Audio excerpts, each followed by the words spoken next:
Hello and welcome again to yet another session in social psychology. Today we are going to look at attributional errors. What are the mistakes that we tend to make in the process of attributing cause to people's behavior? And we are looking at this because when we try to explain human behavior, we do not always get it right. Sometimes you may say a person is this way, but we realize that you have not been accurate in your assessment. So in this session, we want to look at the various or possible errors or biases that we are likely to make in the attribution of our own behavior, attributing cause to our own behavior, as well as the attributions we make to others' behavior. And we are going to look at the implications of these errors. If I judge you wrongly, what are the implications as in my relationship with you? So the attributional errors we'll consider in this session, we'll consider three basic ones: the fundamental attribution error, or what you may find in the text as the correspondence error, or the actor-observer effect, or the self-serving bias. What are these errors, and when do we make them? And most importantly, what are the implications of these errors that we tend to make in attributing cause to behavior?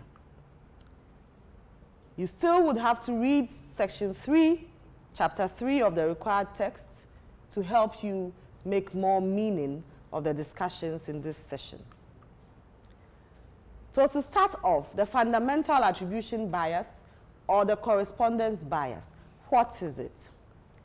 This is a bias that makes internal attributions over external attributions when we are explaining the behaviors of others.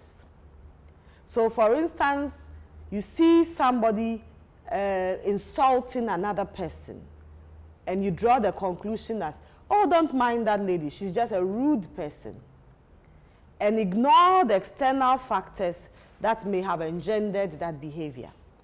When you tend to do that, we say that you are falling foul of the fundamental attribution bias. In other words, you are overestimating internal dispositional traits over the external situational factors that may be causing a behavior. And why does this happen? The fundamental attribution bias happens because of two main reasons. The first is perceptual salience. What is salient, visible to your perception, is what you would use in attributing cause to behavior. So when you observe somebody, what you see is the person, is a person's voice, is a person's facial expressions or other nonverbal cues or channels at work, is the person acting, body movements that you see. What is not salient is the environment. So if I observe a student sleeping in my class, is a student dozing off with the head going up and down that I notice. I may not be noticing the circumstances in the environment that may be making the student sleep. So that is why you would make this mistake when you focus on what is perceptually salient. The internal factors may be salient. The external factors are often in our blind view. The fundamental attribution bias also happens because of the socialization we have received. The evidence in the literature suggests that people from individualistic backgrounds are more susceptible to this kind of bias. And we are talking Western societies, Europe and America, because these contexts emphasize individual ability. So when you succeed, it is you. When you fail, it is you. So when they observe a behavior, the tendency is to attribute the behavior to internal factors. But in other cultures like Asian and African societies, where the emphasis tends to be on the community, the collectivity, we are less likely to fall foul of this bias because we tend to explain people's behavior based on the community. So basically what I'm saying is that persons from individualistic backgrounds are more likely to make the fundamental attribution error as compared to persons from a collectivistic background. So when you make this mistake, what are the implications? The fundamental attribution bias tends to block the actor's attempt to deny responsibility for negative outcomes. So for instance, I am late to class, or I am late to a meeting, or I'm late to some function. What you see is me coming late. That's what is visible. That's what is perceptually salient.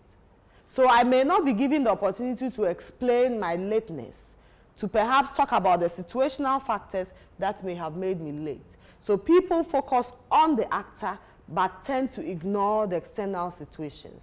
And that may not give an accurate picture of why people behave the way they do. What it does is that this bias also tends to disadvantage minorities, persons like perhaps persons with disability, women, certain minority groups that may be put in a certain way and said that they are this way, they are disadvantaged because this is who they are.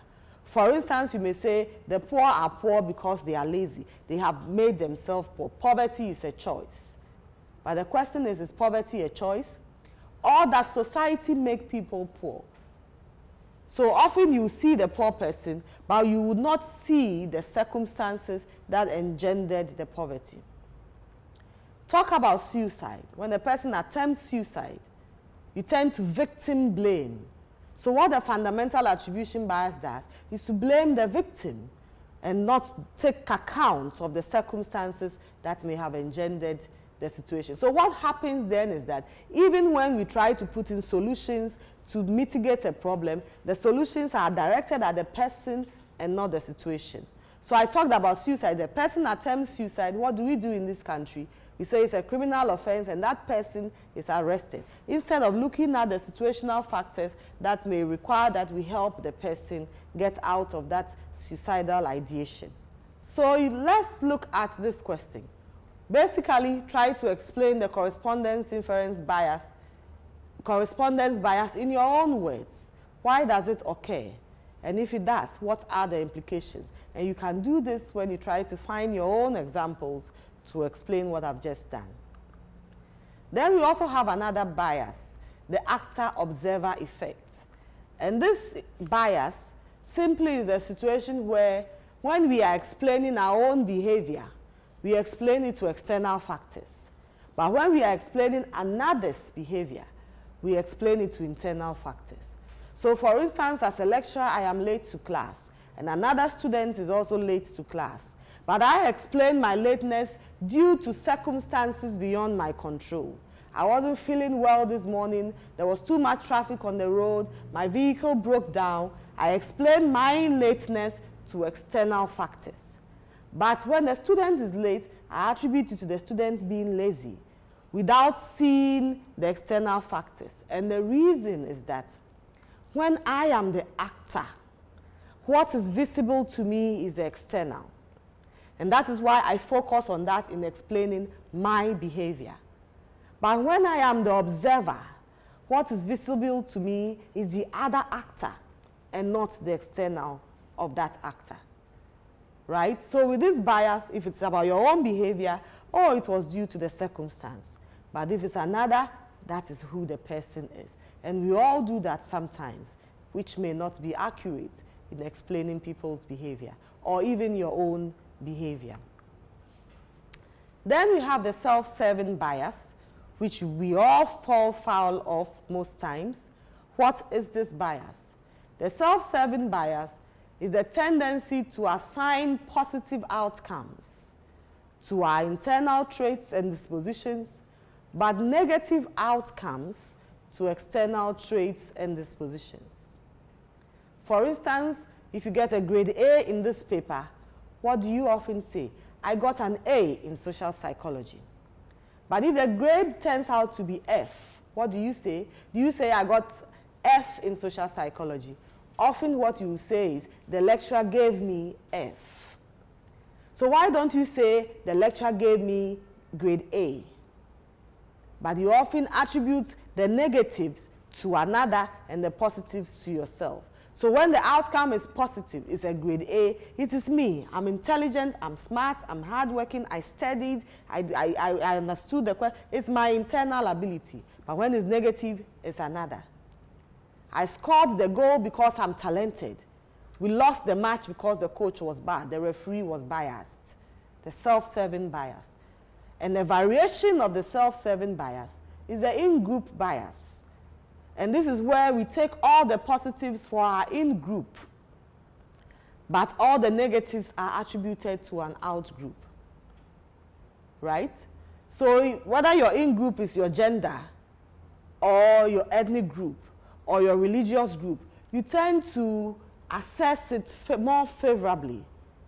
But if it's another, then you assess it less favorably.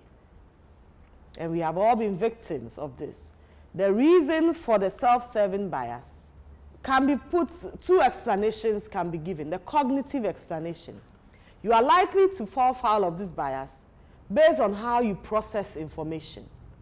And it says that because all of us humans are generally expected to succeed, we tend to take the positives to our person because of these expectations we imbibe during socialization. Then we talk of the motivational explanation, which stems from the need to protect our self-esteem. Protecting your self-esteem is a basic need. We all want to look good in our own eyes as well as in the eyes of others. And that is why when the outcome is good, we want to take credit for it. But when the outcome is bad, we want to disassociate ourselves from it. What are the implications of the self-serving bias? It can interfere with social interaction. Imagine that you are part of a team. And once the team succeeds, you want to be the one to take all the credit. It was because I was the one that scored the goal. I made the right pass at the right time. I am the one that pushed the team to excel and take all the positives. But if some negatives are noted, then you try to blame other people within the team. When that happens, it disturbs the relationships within the group or the team. So you are having a situation of I can do no wrong and others can do no right. This is one of the implications of the self-serving bias. Then we said that the self-serving bias can also result in situations where people can become self-defeating, right? So instead of exhibiting the self-serving and taking all the credit, the downside of it is that sometimes people can take on self-defeating attributions, where they attribute all the negative outcomes to their nature, and positive outcomes to others or to external factors. There are people who, even when they excel, think that it was because they were lucky and not because they had the ability, right? They are at the mercy of fate. Whatever would be, and do not see how they have themselves contributed to success, as though they have no control over their life. And we say that persons with such self-defeating attributions have the tendency to be depressed. So the way to handle such persons is to let them know that yes, sometimes they can take credit for positive outcomes. So what have we sought to understand in this session? We have sought to explain that yes, it's important to try to understand your own behavior and the behavior of others if you are going to be able to relate with them in any social setting. But sometimes we get it wrong in our attributions. We can either make the fundamental attribution bias, the actor-observer bias, or the self-serving bias. And knowing these biases helps you to be careful you do not fall foul of them so as not to disturb your relationships with others in a social context. Thank you.